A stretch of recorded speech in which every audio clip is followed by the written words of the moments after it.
Hola, ¿cómo estás? Bienvenido a Palabra Santa, bienvenido a La Iglesia es Católica, ¿cómo demostrarlo? Estamos en nuestro modo, forma, manera 4A. ¿Por qué le pusimos 4A? Porque en nuestro programa anterior quedamos a la mitad.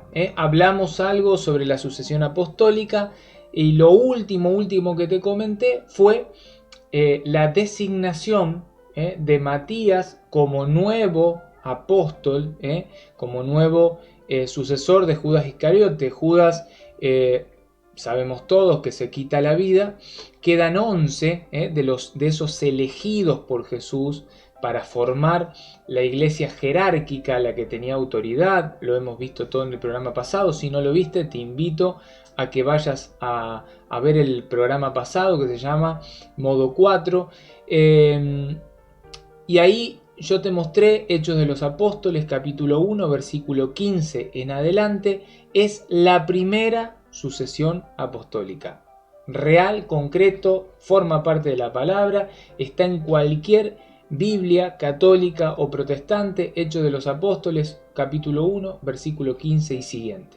O sea, muchas denominaciones protestantes, te diría la gran mayoría, menos las, vuelvo a repetir lo que digo siempre, las que salieron de la Iglesia Católica directamente, luteranos, anglicanos y demás, esas no rechazan, porque saben, no pueden negar que vienen de la Iglesia Católica. El resto, las actuales, las más modernas, las que están hoy subdividiéndose continuamente, o sea, este pastor se va, forma otra iglesia, de ahí sale uno que ve por decirlo así, no sé si el negocio o ve por la oportunidad de formar una congregación y se va y hace otra división. Bueno, estas denominaciones no católicas rechazan sobremanera esta cuestión de la sucesión apostólica, de la autoridad.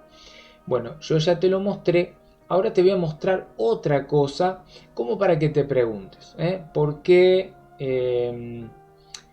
¿por qué decíamos en mi iglesia, en mi secta, no hay sucesión apostólica? ¿Por qué en mi secta el pastor era antes y ahora se autodenominó pastor? Hizo una carrerita de un curso bíblico de unos meses, maneja bien la elocuencia, o sea, sabe hablar, se sabe parar enfrente de la gente y ya está hablando como si fuera ministro de Dios. Y digo el como si fuera porque en realidad no lo son. Y lo vamos a ver bíblicamente. Hoy vamos a ver bíblicamente que no son ministros de Dios. De la misma manera que yo, Franco PS, que hago estos videos y demás, no soy ministro de Dios. Yo soy un laico más. No soy consagrado, por lo tanto... hijo de Dios por el bautismo y punto. Marido, esposo de Noelia, papá de Gino y de Pía. Eso soy. Pero no soy ni pastor, ni profeta, ni apóstol, ni todos estos nombres ficticios que se ponen nuestros hermanos protestantes que no admiten el error en el que están. Y hoy lo vamos a ver bíblicamente. Te mostré la primera sucesión apostólica, o sea, sabemos que cuando murieron todos los apóstoles ya había sucesores. ¿Cómo lo sabemos? Porque vimos un ejemplo, la primera sucesión apostólica, en Hechos 1.15, y te lo voy a repetir del 15 en adelante, donde eligen a Matías. Ahora, yo tengo aquí algo importante. Dice la palabra de Dios en los Hechos de los Apóstoles, capítulo 14, versículo 23, lo siguiente. Designaron presbíteros, otra traducción va a decir sacerdotes, otra traducción va a decir ancianos, o sea, todo es lo mismo, tanto presbítero, sacerdote como anciano es lo mismo. Designaron presbíteros en cada iglesia y después de hacer oración con ayunos los encomendaron al Señor en quien habían creído. Esto es palabra de Dios, esto es Sagrada Escritura. ¿Quiénes designaron? Acá viene la pregunta. ¿Quiénes designaron presbíteros? O sea, yo, Franco Pese, hoy, ¿puedo salir a designar presbíteros? No. La palabra de Dios dice que los apóstoles designaron presbíteros. Ustedes van a ver que nunca en la Sagrada Escritura aparece ningún iluminado, como suelen ser nuestros hermanos esperados, amados, y por quienes hacemos este video, para que vuelvan, retornen a casa. Nunca van a ver en la palabra de Dios una persona que esté fuera de la iglesia, que se ponga a bautizar, que se ponga a hacer de las suyas. Siempre el bautismo fue por la iglesia, los que fueron enviados.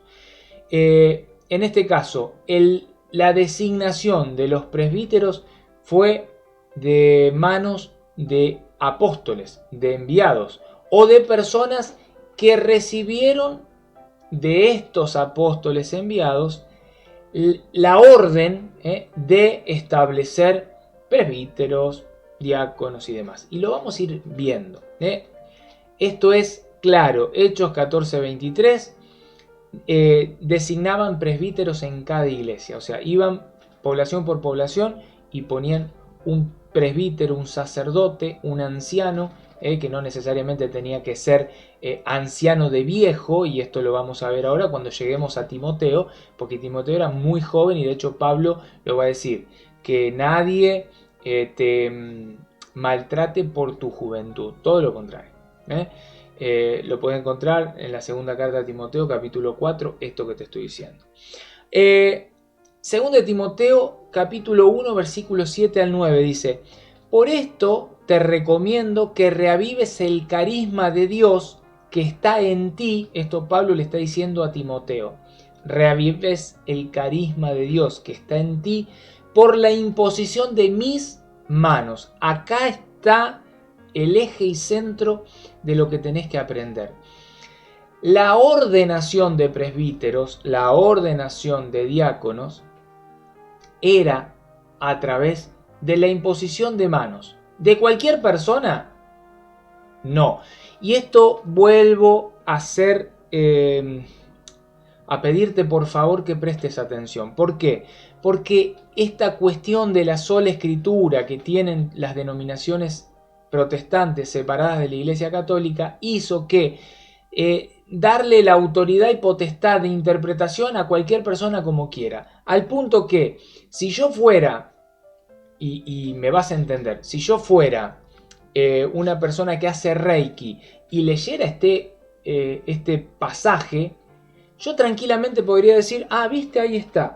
O sea, yo cada vez que le impongo las manos y le hago Reiki a una persona, estoy haciendo lo que dice la palabra. ¿Qué estoy haciendo? Reavivando el carisma de Dios. Porque estoy imponiendo las manos. No, mala, falsa, interpretación torcida, no tiene nada que ver. Por eso la interpretación siempre tiene que ser por parte del magisterio de la iglesia. ¿Qué es el magisterio de la iglesia? El conjunto de obispos que están en comunión con el obispo de Roma. Y me vas a decir, no, pero yo nada que ver, el obispo de Roma es un hereje, es la bestia, es el... Bueno, todo lo que suelen decir y te enseñaron a decir del Papa. Pero vamos a ver en algún punto, en algún momento, que estos apóstoles y Pablo manda ahora a Timoteo. ¿Timoteo qué es? Ya un obispo considerado, que ahora subió al cargo de obispo, pero que en definitiva el que lo nombró, el que lo ordenó como presbítero fue Pablo. ¿Pablo actuaba solo? No, Pablo estaba en comunión con la iglesia. De hecho, va a subir tiempo más tarde a reunirse con los apóstoles para ver si lo que él estaba haciendo y predicando era veraz, o va a decir si yo estaba predicando y trabajando en vano, ¿no? Entonces va a subir. Él está en comunión. Él no está en contra de Pedro, no está en contra de Juan, todo lo contrario. Él trabaja con Pedro, trabaja con Juan en una misma iglesia, en una misma fe, en un mismo espíritu y en una misma doctrina. Programa próximo vamos a hablar de eso, la doctrina. ¿Y por qué es importante el tema de la doctrina? Sigo adelante en lo que te está diciendo. Entonces, el carisma, dice Pablo, que está en ti, le dice a Timoteo, y que recibiste, ¿de qué manera? O sea, ¿cómo fuiste ordenado, Timoteo? Para que no te olvides, ¿cómo fuiste ordenado? Por la imposición de mis manos. O sea, la sucesión apostólica, y esto es lo que quiero que sepas, la sucesión apostólica veraz, la legítima, se da a través de la imposición de manos de una persona que forma parte de la iglesia y que fue ordenado legítimamente. ¿Por qué te digo esto? Porque va a venir tu pastor y te va a decir, sí, a mí me impuso las manos Roberto, el otro pastor. Bien. ¿Y ese pastor quién le impuso las manos? ¿Alguien de este grupo? O se autoimpusieron las manos y de esa manera, lo leí ahí, entonces entendí que de esa manera se confería el Espíritu Santo y nosotros lo hicimos. No, es clarísima la cita, es clarísima la palabra y vamos a ver muchas más. Sigo para no quedarme mucho en esto.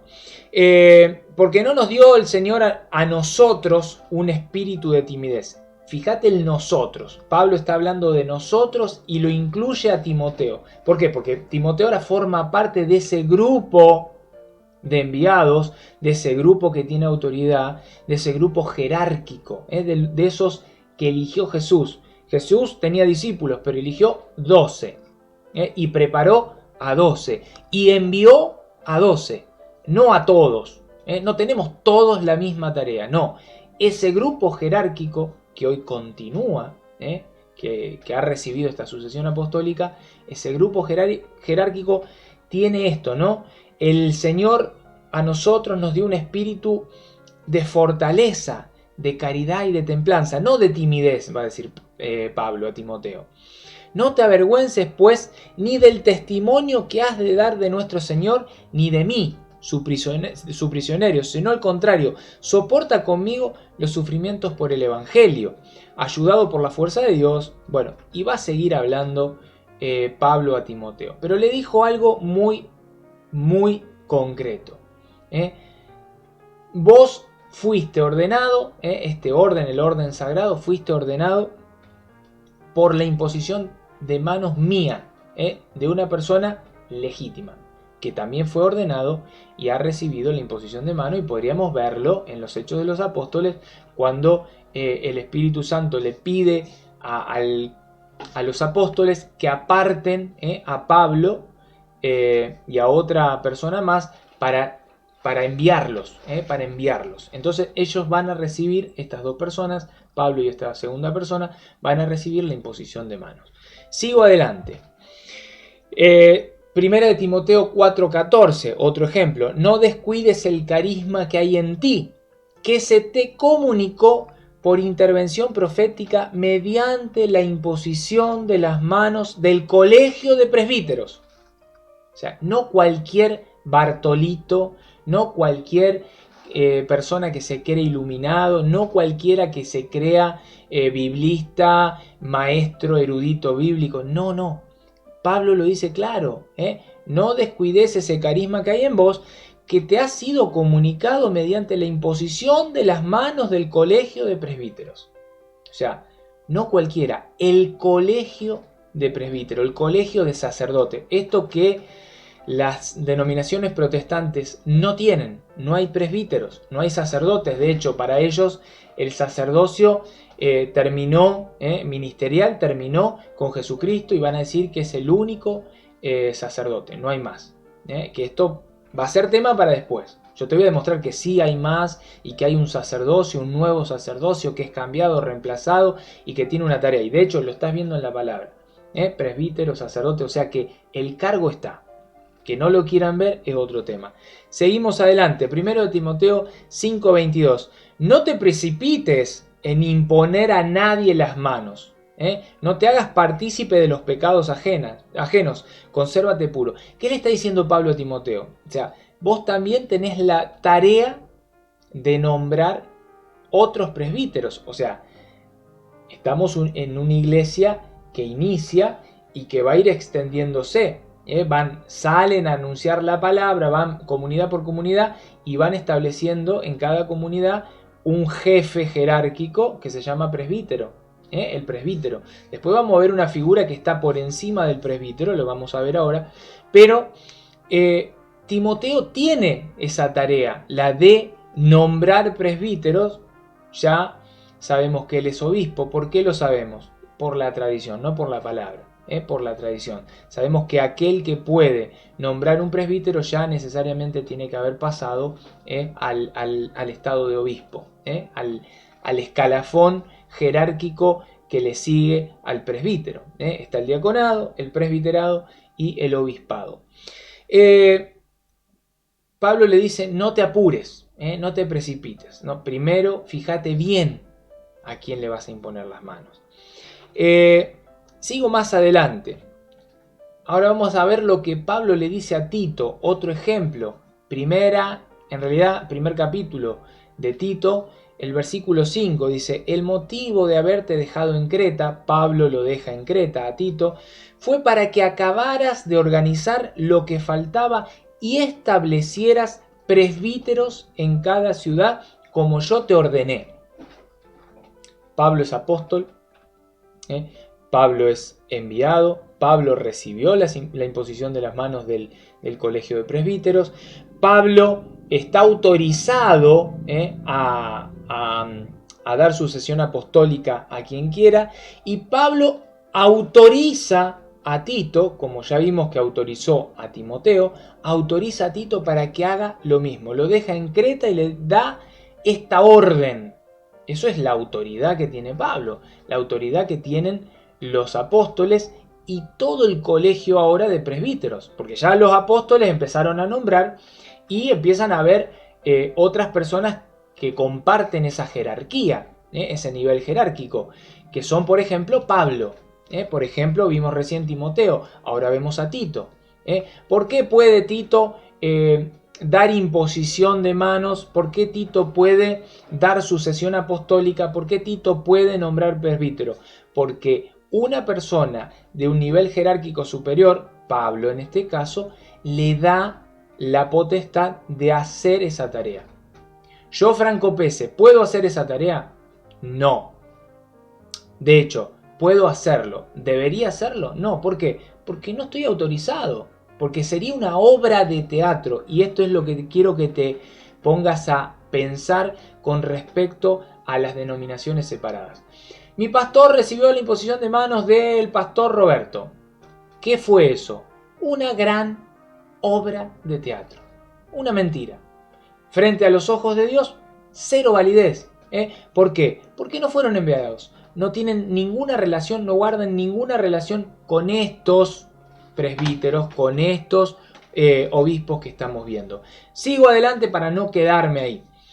Segunda de Timoteo capítulo 2 versículo 1 y 2 dice: tú pues, hijo mío, mantente fuerte en la gracia de Cristo Jesús.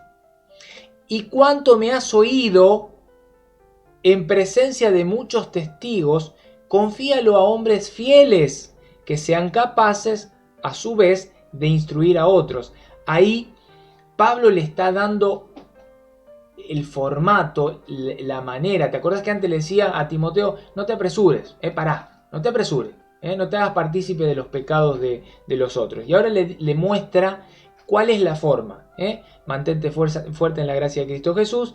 Y en cuanto me has oído en presencia de muchos testigos, confíalo a hombres fieles que sean capaces a su vez de instruir a otros. O sea, personas que tengan la capacidad de anunciar, de instruir, de enseñar. Ese es el legado que Pablo le da, la formación que Pablo le da a Timoteo. Ahora vemos la figura de la que te hablaba recién, la del obispo. En las comunidades protestantes, no estoy hablando de luteranos, anglicanos, no, porque esos derivan del cisma del año 1500 y por lo tanto tienen sucesión apostólica, tienen obispos, si bien están excomulgados por la iglesia por no guardar obediencia al sumo pontífice, el obispo de Roma, pero tienen sucesión apostólica legítima. Vuelvo a repetir lo que digo en todos los programas. Esos obispos, esos sacerdotes que se fueron de la Iglesia Católica por X motivo, se fueron, eran obispos y sacerdotes legítimos. Habían sido ordenados legítimamente por la imposición de las manos de otras personas, de otros obispos, que podían conferir el Espíritu Santo, el carisma concretamente del orden sagrado. Así se llama. Entonces ahora vemos esa figura. Es cierta esta afirmación. Hago un paréntesis. La lectura que estoy leyendo es una traducción, forma parte de la Reina Valera 1960, es una Biblia evangélica, y uso esta Biblia porque, bueno, hemos comprobado todos los que hacemos apologética que es la única manera de que un evangélico o de cualquier denominación preste atención a la lectura cuando se usa una Biblia de ellos. Yo podría usar mi traducción católica, que es muchísimo más rica, hermosa en el texto y en el modo de la traducción. Pero bueno, me tengo que abocar y adaptar a esta traducción. ¿Para qué? Para que mis hermanos que están viendo este programa y que son separados se animen a escucharlo, no se vayan. Entonces, de esta traducción protestante sigo. Es cierta esta afirmación: si alguien aspira al cargo de episcopo, lo vas a encontrar como episcopado, lo vas a encontrar como obispado, lo vas a encontrar como obispo, lo vas a encontrar como, hay otra traducción, supervisor. Bueno, hay distintas traducciones. La cuestión es que es la figura del obispo, está por encima del presbítero, es el que vigila el rebaño, el que vigila todo el rebaño.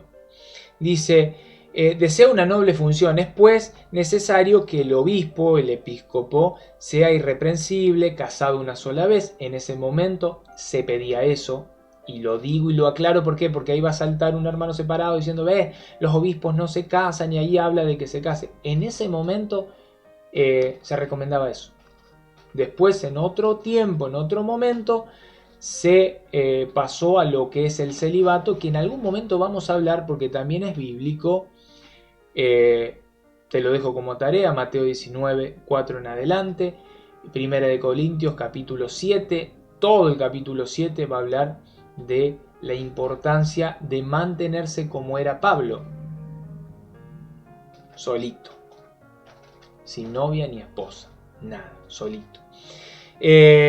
Bueno, ahí habla, Primera de Timoteo capítulo 3 versículo 1 al 10, habla de la figura del obispo. Sigo. Los presbíteros que ejercen bien su cargo merecen doble remuneración, principalmente los que se afanan en la predicación y en la enseñanza. Ahí está hablando concretamente de la remuneración, de que una persona que está todo el día ejerciendo la tarea de enseñar, predicar, apacentar al rebaño y demás, prácticamente no tiene tiempo de trabajar. Bueno, esa persona necesita recibir la ayuda, el apoyo, la remuneración del pueblo, porque esa persona está ejerciendo un trabajo que es el de enseñar, predicar, anunciar, apacentar, mantener, sostener al pueblo en el plano espiritual. Entonces necesita de la remuneración para poder vivir. Sigo adelante. A ver, Primera de Corintios capítulo 12, versículo 27 al 30, para que veas que la iglesia es visible. Esto también porque, bueno, nuestros hermanos separados hablan de una iglesia solo espiritual, de nivel jerárquico espiritual, que no es visible. Bueno, ya vimos, Jesús elige a 12 apóstoles, estos 12 apóstoles siguen con la sucesión apostólica, nombran a otros, van nombrando presbíteros, o sea, visible, se ve. Va a decir ahora Pablo, 1 Corintios 12, versículo 27 al 30, ahora bien, ustedes, vosotros, sois el cuerpo de Cristo, o sea, nosotros, y sus miembros cada uno por su parte. O sea, somos cada uno miembros de ese cuerpo. Hay un cuerpo. Esto te lo explico yo. Ahora lo vamos a leer. Hay un cuerpo. La iglesia es una. Y esto es importante que también lo entiendas porque en las sectas separadas de la iglesia católica se enseña que todos somos iglesia. ¿Qué quiere decir? Que yo soy la iglesia. Así te enseñan ellos. No te enseñan que yo soy parte. No te enseñan que yo soy un miembro de ese cuerpo. Hay un solo cuerpo, lo vuelvo a repetir. Yo no soy el cuerpo. Yo soy parte de ese cuerpo. Soy parte de ese cuerpo. Y al ser parte de ese cuerpo, soy miembro. ¿Qué seré? Y lo vamos a ver porque lo va a decir Pablo. ¿Seré la pestaña del ojo de ese cuerpo? ¿La ceja? ¿Un pelo? ¿Un vello? ¿La uña del dedo gordo? ¿Estaré en la planta del pie? ¿Seré un átomo, una molécula de ese cuerpo? No lo sé. Pero yo no soy todo el cuerpo. Vos no sos todo el cuerpo. Somos parte de ese cuerpo. Por eso es la importancia de la unidad. ¿Por qué hacemos este video? ¿Por qué me empecino en hacer este tipo de programa? Porque quiero que entiendas que no se puede alcanzar la gloria del cielo estando separados del cuerpo. ¿Por qué? Porque hay un solo cuerpo. Si de este cuerpo mío a mí me amputan el brazo o el dedo este nomás, que me corten este dedo, ¿qué pasa con este dedo? Vamos a suponer que cae en el piso, lo agarra una persona, lo barniza, le hace todo un tratamiento para embalsamarlo y decir, ese dedo está ahí, no se pudrió, está vivo, está bien. Está muerto. Lo podés pintar, poner lindo, ponerlo en un lugar de vidrio que se vea de afuera, ¡ay qué lindo! Perfumarlo. Está muerto. Eso por dentro está muerto porque formaba parte de mi cuerpo. Pero lo amputaron, lo cortaron, lo dividieron, lo separaron, lo fragmentaron y todo lo que se separa del cuerpo se muere. Jesús le va a decir, ustedes son la vid, perdón, yo soy la vid, ustedes los sarmientos, o sea, imposible, separados de mí nada pueden. Pero yo sigo a Cristo, sí, pero sabemos que hay un solo cuerpo. Vos tenés que estar dentro de ese cuerpo, formar parte de ese cuerpo que es la iglesia. ¿Y cuál iglesia? La católica. Y es lo que voy a tratar de demostrarte en esta sucesión de programas. Estamos en el inicio, programa 4. Imagínense la cantidad, los cientos de programas que tenemos por delante. Cientos de programas que tenemos por delante. ¿Esto que te estoy diciendo es idea mía? No, no es idea mía. Sigo adelante, dice, y así los puso Dios en la iglesia, primeramente como apóstoles, ves que hay una jerarquía, o sea, primeramente como apóstoles, en segundo lugar los profetas. ¿Qué son los profetas? Los que salen a decir cualquier cosa, como hacen nuestros hermanos separados, que en medio de esas oraciones en lengua, de hecho estoy intentando hablar en lengua, en esa oración en lengua empiezan a decir, el Señor dijo que va a hacer tal cosa, y el Señor dijo, y el Señor dice, y el Señor dijo. ¿Eso es ser profeta? No. Ser profeta, ¿qué es? Es saber anunciar el Evangelio. Es saber explicarle. Lo va a decir Pablo. Yo les doy de comer leche porque ustedes todavía son bebé. Todavía son niños. No les puedo dar de comer alimentos sólidos si todavía son bebé en el plano espiritual. Bueno, profeta es la persona que sabe dar de comer el alimento espiritual al pueblo. Ese es el profeta. Lo digo y lo aclaro porque yo sé que del otro lado están interpretando que profeta es ese que se pone a hablar en lenguas y ya cree en éxtasis escuchar que Dios le dice que tiene que decir. Ojo, ojo. Sigo adelante. En tercer lugar, como maestros, los que enseñan. Luego los milagros, luego el don de las curaciones, de asistencia, de gobierno, diversidad de lenguas. Todo eso después. ¿Acaso son todos apóstoles? Todo lo que te estaba diciendo recién. Si yo fuera la iglesia, yo podría decir que soy apóstol. Pablo le está diciendo, a ver, no. ¿Acaso todos son apóstoles? No. O sea, ¿todos fueron elegidos para ese cargo? No, por eso cuando la palabra de Dios se está dirigiendo, le está hablando a los apóstoles, a la jerarquía de la iglesia, eso hay que leerlo en el contexto. Mateo 28, 18, 19 y 20. Eso me está hablando a mí. ¿Por qué lo digo? Porque mis hermanos separados lo toman y dicen, me está hablando a mí, me está diciendo que tengo que ir, que anunciar, que bautizar. No, hermano, pará. Lee el contexto. Le está hablando a los apóstoles. Entonces, hoy mi sacerdote, mi obispo, el obispo de mi diócesis, lee esa parte y lo puede hacer suyo. ¿Por qué? Porque tiene la sucesión apostólica. Porque Jesús, en la persona de Pedro y de los apóstoles, envía a ellos, lo envía a mi obispo a ejercer esa tarea, lo envía a mi sacerdote a ejercer esa tarea. A mí no me envía. Yo no soy enviado para hacer esa tarea. Por eso no bautizo. Porque yo no fui enviado para hacer esa tarea. Entonces, leer el contexto, ubicarse. Acá hay un dicho popular. Aprende a ubicarte en la palmera, el lugar en el que te toca. Recién te decía, seré la ceja, este pelo, seré una barba, seré la planta del pie. Bueno, ubicate en el lugar que te corresponde. No te pongas vos donde no.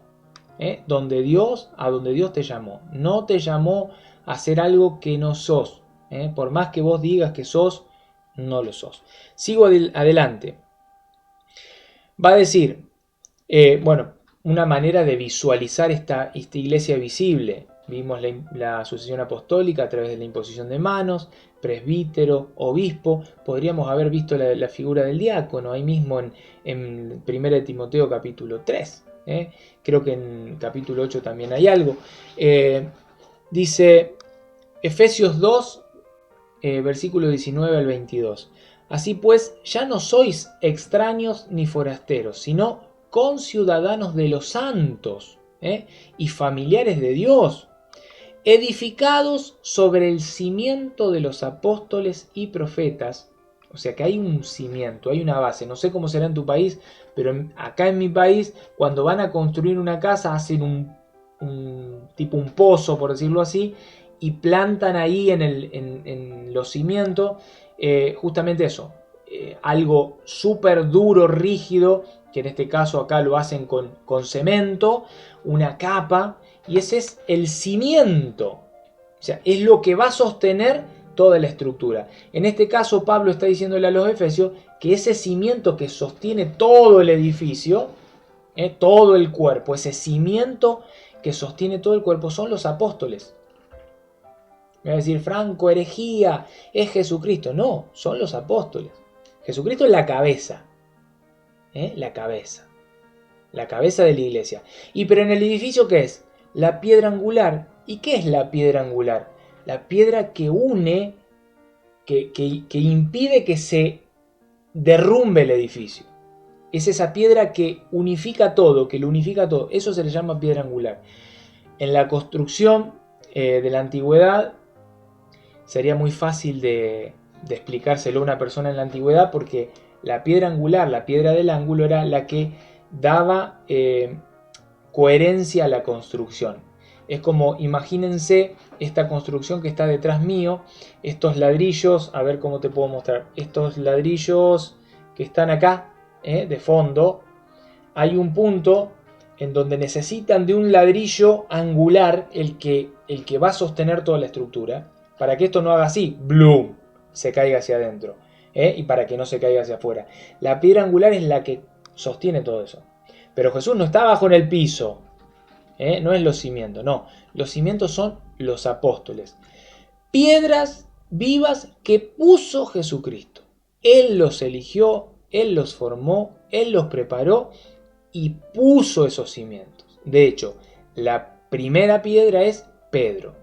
Por eso él se llamaba Simón y le cambia el nombre a Cefas, que traduce para nosotros piedra. Pedro es piedra, es la primera piedra base de esa construcción. Vuelvo a repetir. edificados sobre el cimiento de los apóstoles y profetas, siendo la piedra angular, la del ángulo, arriba, siempre la cabeza, siempre arriba, piedra angular, Cristo mismo, en quien toda edificación bien trabada, lo que te hablaba recién, de que lo pueden ver en estas paredes al lado mío, las piedras están bien trabadas, en donde toda la edificación bien trabada se va elevando hasta formar un templo santo en el Señor. Fíjate que hay muchas alegorías, hay muchas maneras de mostrar que es un solo cuerpo, es un solo edificio, es un solo templo santo en el Señor, en quien también vosotros estáis siendo juntamente edificados hasta ser morada de Dios en el Espíritu. O sea, un solo rebaño, un solo cuerpo, un solo edificio. Ahora va a decir un solo templo santo en el Espíritu, en el Señor, perdón, y hasta ser morada. Todos tenemos que llegar a ser morada de Dios en el Espíritu. Eso es lo que dice Pablo en la carta a los Corintios. Ahora viene, perdón, a los Efesios. Ahora viene algo, van 36 minutos de video, ahora viene algo que es importantísimo y que va a ser el detonante del programa próximo. Ya va a ser modo 5, porque salimos de la sucesión apostólica, salimos de la jerarquía para meternos en la doctrina. ¿Por qué nos vamos a meter en la doctrina? Porque me ha tocado debatir públicamente, como lo hago siempre, en un carácter de mucha amistad y respeto con mis hermanos separados, y me ha tocado escuchar muchísimas veces a hermanos separados, pastores, que me dicen: no importa la doctrina, eso es un invento de Roma. Siempre es la pelea con Roma, Roma, esta cuestión de Roma. Es un invento de la Iglesia Católica, lo voy a poner en una traducción. Ellos dicen que cualquier persona puede tener cualquier doctrina y eso no es un problema siempre y cuando se crea en Cristo. O sea, mis hermanos separados dicen eso. La gran mayoría piensa eso, que no importa dónde estés, siempre y cuando vos confieses que Jesucristo es el Señor. Si vos confesás que Jesucristo es el Señor, no importa qué hagas, qué creas, ya sos nueva criatura y por lo tanto... ¿Esto es así? Bueno, yo te voy a leer una puntita de lo que va a ser todo el próximo programa. Esto se lo dice Pablo a los romanos, Roma, a la comunidad de Roma. Ya en la época de Pablo había una comunidad en Roma. Por eso hay una carta a los romanos. Yo te voy a leer el capítulo 16, versículo 17, solo ese. Dice: les ruego, hermanos, que se guarden de los que suscitan divisiones y escándalos. O sea, hay un grupo de personas, Pablo está diciendo, que tengan cuidado, que se aparten, que se cuiden, que se guarden de aquellas personas que suscitan divisiones, aquellas personas que están siempre buscando dividir. Hablábamos de un edificio, un templo santo, un rebaño, un cuerpo. ¿Qué quieren estas personas? Dividirlo, separarlo. ¿Por qué? Porque son objetos, vamos a decirlo así, hijos, instrumentos ¿de quién? De Satanás. Satanás sabe que dividiendo al rebaño, esas ovejas se pierden. Se pierden. Satanás lo sabe. ¿Por qué existen tantas sectas? ¿Fruto de quién es eso? ¿De la Iglesia Católica? No, eso es fruto de Satanás. Satanás hizo su mega archi super obra de ingeniería. Dividió al rebaño. Cortó, amputó el cuerpo. Sacó un dedo, una mano, una oreja. Y fue haciendo de eso, vamos a decirlo de una manera científica, médico-científica. Hay por ahí todos... no quiero que suene feo, pero hay ahí tumores, ¿no? Una oreja tumorosa, un dedo tumoroso, que era parte de este cuerpo, pero se separó y se enfermó y está ahí. Esos son las sectas y lo vamos a ver programa tras programa. ¿Por qué decís esto, Franco? ¿Nos ofendés? ¿Nos atacás? No, quiero que se den cuenta y vuelvan. La unidad. De hecho, Jesús, su última oración al Padre, San Juan capítulo 17, va a hablar de la unidad y vamos a llegar ahí. Vamos a hablar por quiénes reza. Por quiénes reza y por quiénes no reza.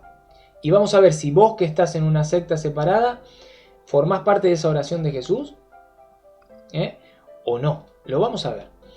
Yo te sigo leyendo esto.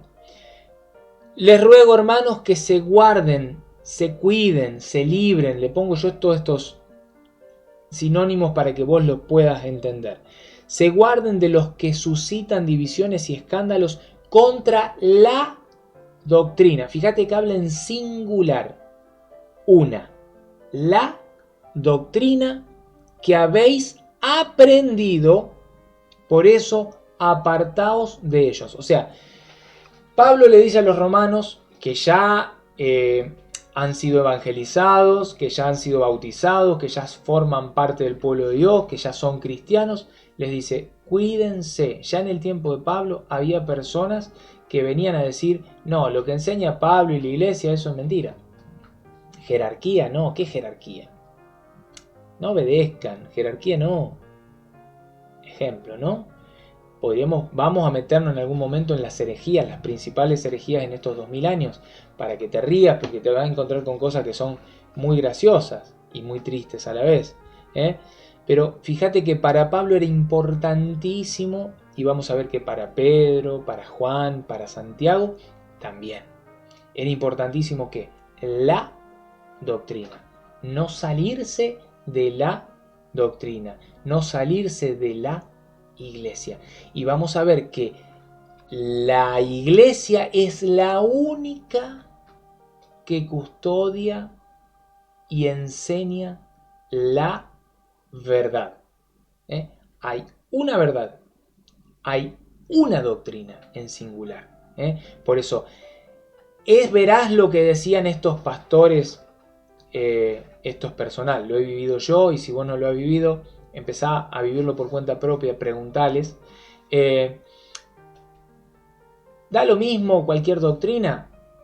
De acuerdo a lo que dice Pablo en la carta a los romanos, y vamos a ver el próximo programa un montón más, ¿da lo mismo? No. ¿Por qué? Porque hay una sola doctrina, hay una sola enseñanza, un solo camino, Jesucristo. Y pero si yo soy de la secta de los santos de ayer o de los santos de ahora, y en mi secta nosotros amamos a Cristo, para nosotros el camino es Cristo. Bueno, pero si tu camino es Cristo, obedece lo que Cristo dispuso. Porque no es lo mismo creer en Cristo que creerle a Cristo. ¿Qué es creerle a Cristo? Obedecer lo que Él mandó. Primero, Él mandó a 12 personas a continuar su obra. ¿Es verdad o no es verdad? Sí. Esas personas mueren. Antes de morir, imponen las manos y ordenan, instituyen presbíteros, obispos y diáconos. Está en la palabra de Dios y lo hemos visto. Tus presbíteros, obispos y diáconos forman parte de ese linaje, de esa sucesión. Si vamos para atrás en el tiempo, ¿hay relación? ¿Son parte o no son parte? Si no son parte, empezá a preocuparte. Si no son parte, empezá a preocuparte. ¿Por qué?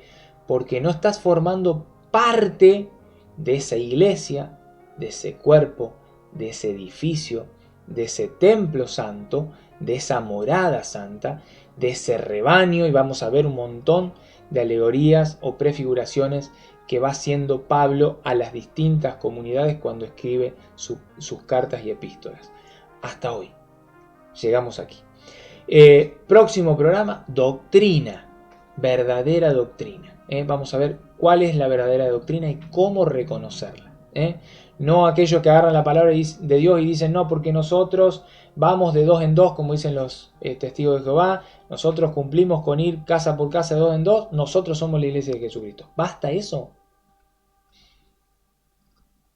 Lo vamos a ver. Lo vamos a ver. Vamos a ver cuál es la verdadera doctrina y cómo reconocerla. Te agradezco que me hayas seguido, acompañado hasta este momento. Te pido que, bueno, que me tengas paciencia. Hoy se me fue muy largo, 45 minutos. Hemos hablado muchísimo. Nos vemos en un próximo programa, ya prontito, para ver el capítulo 5 de este programa, La Iglesia es Católica, cómo demostrarlo. Te espero en este canal, tu canal Palabra Santa. Chau, chau, chau, chau. Chau.